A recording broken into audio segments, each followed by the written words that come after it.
బతుకుండగా బాగా వినండి, బతుకుండగా మైనులో ముంచి అలా స్తంభాన్ని కట్టి అలా నిప్పెట్టేసేవారట.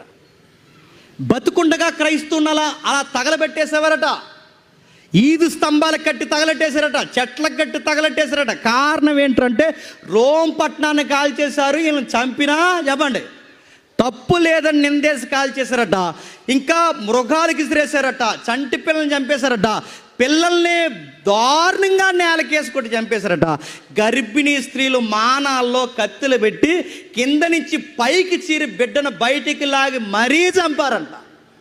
ఇలాంటి చావులు ఎప్పుడైతే వాళ్ళ కళ్ళ ముందు జరగబోతున్నాయో అప్పటికి వీళ్ళకి తెలియదు కనుక సృష్టికర్త అయిన యేసుక్రీస్తు వారు ఏమన్నాడంటే, మీరు ఇప్పుడు నా కోసం ఏడుస్తున్నారు కానీ నా తర్వాత 30 ఏళ్ళు అంటే 70వ సంవత్సరంలో మిమ్మల్ని అందరినీ చంపేయడానికి గవర్నమెంటు ప్రజలు తిరగబడబోతున్నారు. అప్పుడు మిమ్మల్ని మీ పిల్లల్ని త్వరలోనే చంపేస్తారు.